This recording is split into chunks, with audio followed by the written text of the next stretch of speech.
Yeah, I would look more at which supports can rotate better. Okay. Which I don't think either team rotates amazingly well in their supports. T1 definitely have more kill threat with Hoodwink than Boom do with Yeah. what their heroes. This CK In Tim's just trying to fight. FBC actually very low right now, is going to get chased down. They have the sentry for the detection. They're going to get first blood. And would you believe it, John? Gabby will claim first. Discipline plays, they are rotating top. Now that they are, Jackie very far forward with no support around him, is probably set to fall and will do. Carl with a very nice rotation of the Storm, able to pick it up. In the meantime, Boom Esports trying to pressure the mid belt, but it might be a 3v2 scenario. As they will see Jackie now. They've got the sharpshooter available on Zephyr, so the burst damage is going to be there as Whitemon. He's already laughing about this. Sharpshooter's going to be out. They even popped the Ravage just in case they needed it. And it's well worth it. The Scam, he'll get jumped to boot, but he cannot hold anyone down right now. He doesn't have level 6 yet. And Cuckoo, he might just be too tanky. He'll So nice quick little snipe. Yopaj still chasing though. lands the chains, but doesn't feel confident. He'll move in again. Zephyr still dropping, but has the raindrops up. He'll go for the bushwhack now. The illuminate, it's not going to connect. Remnants forward with the chains out will get it done. But they are having to try everything just to find these simple support kills. So much effort just to find these small up on top of the Mask of Madness. Mantha to come out soon. The Luna's almost ready to go. And perhaps the BKB afterwards to really seal the deal. And FBZ? Yeah, getting caught out again. That's one thing we haven't talked about at all, John. FBZ hasn't moved from that bot lane, and he's had the blink up for a while now. I say a while, but it may not have been that long, but it still surprises me as now chains are going to come out. Yopaj catching up both supports, but the blinding light is going to knock both of them away. He will still take Whitemon's life. But going back to my point, John, it does feel like FBZ needs to get a little bit more involved here for Boom Esports. They need to play off the back of that Burrow Strike Epicenter. In comparison, you know, we've already seen the Ravage come out from Cuckoo. Yopaj still diving. It is only Zephyr. It's the only kills they can really secure right now, John. Yopaj, he needs every kill he can get, so that'll be the...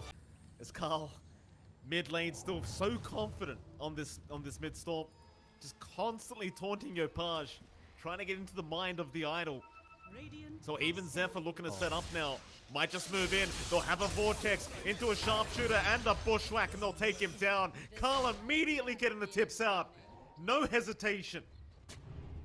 Oh man, they scanned out that smoke. They make the move on to mid, and now they smoke themselves here on T1, disrupting Boom's movement.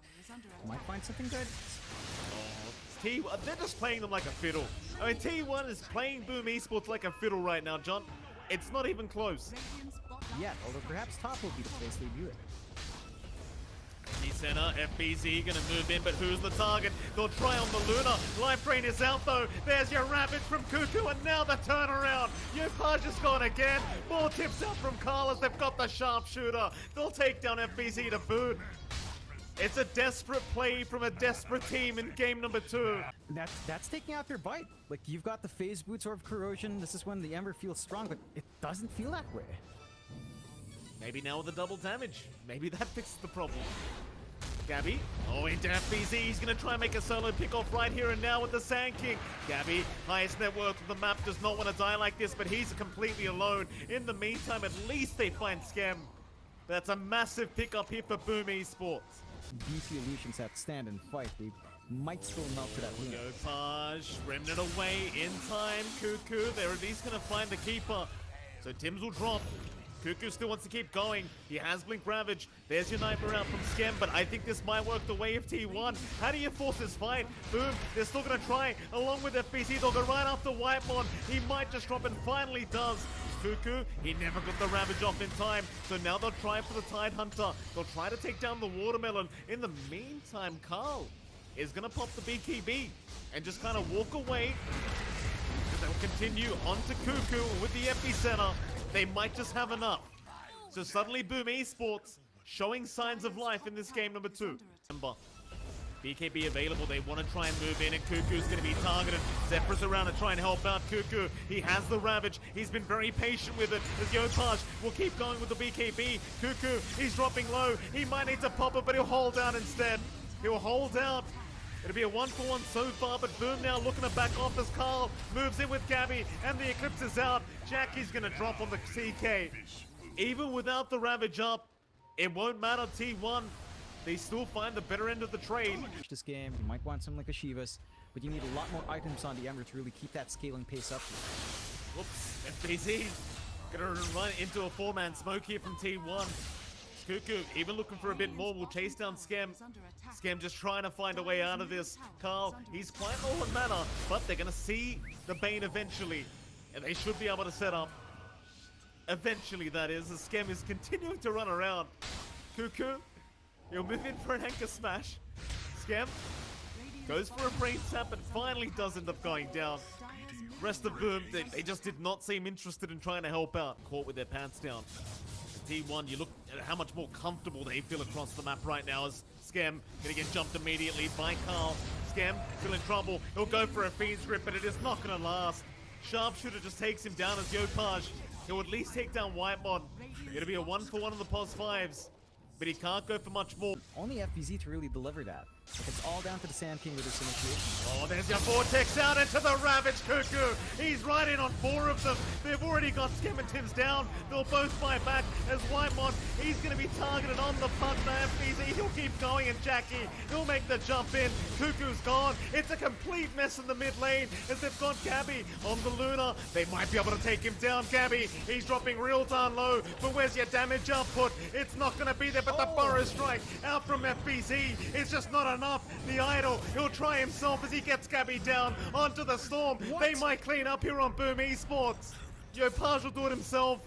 Does he have the chains out? He does not. It was on cooldown, but somehow Boom Esports And you don't catch Yopaj, he just has this huge window where he can rip through the back line. He's got the axe got up. the Ags up now. Things get very, very scary. 41 as it looks like the chase is on for Zephyr. Blinding Light will scout him out. Zephyr not going to get hit by the chains, but still in big, big trouble as Yopaj. Maybe have to back off now. Nightmare's going to be there though from Skem, and now the Fiend's Grip. They really want this hoodwink for Whitemon. He'll just heal him up through it, but he's going to end up getting taken down by Yopaj. Tims with the Illuminate flying right through. Really deadly in such a tight spot. Well, they need 15 seconds here, John, for that Ravage. Vortex will come out from Carl. It just won't catch anything. Meanwhile, the Idol, he's going to jump into the backside. He wants Whitemon down on that Pugna. He might just have him, but not quite yet. Whitemon, he'll survive. Meanwhile, FBZ jumps in with the epicenter, but the BKBs were there. He gets no damage off, and Boom Esports, they're the ones who need to retreat. As Cuckoo has brought back and now has Ravage available.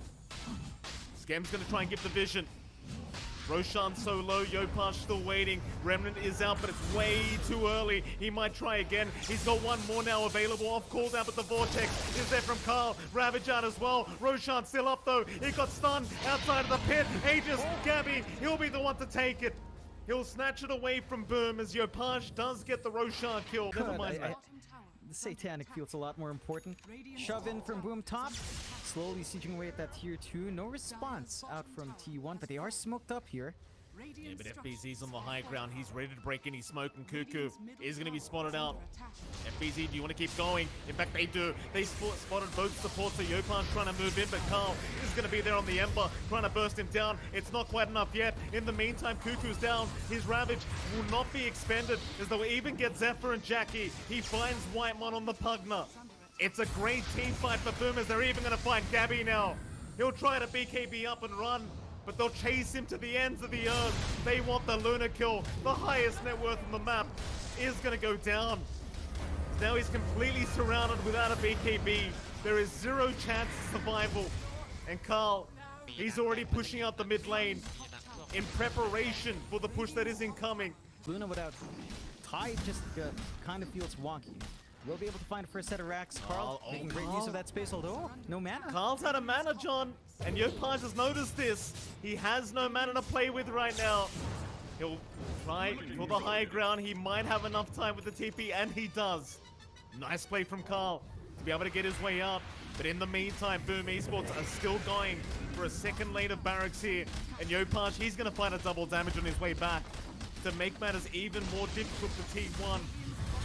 They're going to try and defend now. Carl He'll move in with the BKB on, trying to take down Jackie, but he's got a heart of Tarrasque. Gabby, he's going to pop the Eclipse, but the BKB keeping Jackie safe at least for now, as they'll try to heal him up. Nightmare is there. Jackie still dropping low, still trying to fight this one out as here comes Chapoy. They've got the CK down, but now Gabby's been caught up. The Ravage is there. Cuckoo, he may have turned it around. If they've got Yopaj down, FBZ still trying. Whitemon, he'll just keep life trading up. Suck him dry, Whitemon. Skem, he is somehow not able to get the punt, but now does. But now Carl jumps in with a 3-man vortex, but won't follow up. They've lost Gabby. In fact, FBZ's the one to jump back in with the Ethereal Blade out. They will take him down with Zephyr. It's a 2v2 scenario, and I think both sides just want to go back home. They've had enough. Satanic available on Gabby. They will have to settle for the Roshan here, though. They've got to put their bodies in. Again, lots of wide AoE control from T1. They need to find that angle, prevent that second Rosh. Free shard, maybe not as big of a deal now at 40 minutes in, but the secondary life is something they can't afford to lose here on T1's side. Well, they're going to try, but again, John, it's a very tough ask. Carl, he's going to move in, but he's already popped his BKB. Oh boy, that could be problematic for T1 now. No BKB available. Skem, he's already having a look around for this storm, but he's only going to get the Nightmare on Zephyr. Still, Yopaj will take it, but no chains fly out.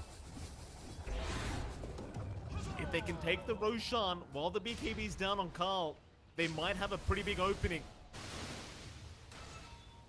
Gabby, very far forward. And avoid the sleight of fist chains from Yopaj.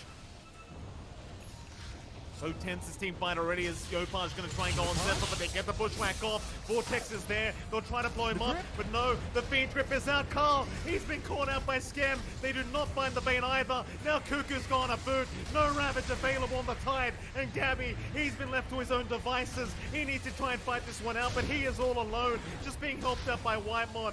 He needs to leave the area. And that'll mean Boom should be able to get away with this. T1, I don't know what they can do now. Like, how do you fight back? Condition is a good Vortex Ravage, right? Like, it's always been that condition since they had this Ags up, and we saw a little bit of that in the fight. Oh, Gabby. He's been stunned up. They're forced to use the Ravage too early. They might find the Aegis, but this is exactly what Boom wants. They'll make the jump, and with a huge epicenter from FBZ to set up the fight, and now Carl's been caught out. Skem, it's a perfect Fiend Trip from Boom Esports. No fight 2 diebacks around, and that's GG. Game number 2 gonna go the way of Boom and John. We get our wish. Game 3 on the way between these two SCA Titans. And what a game 2 it was.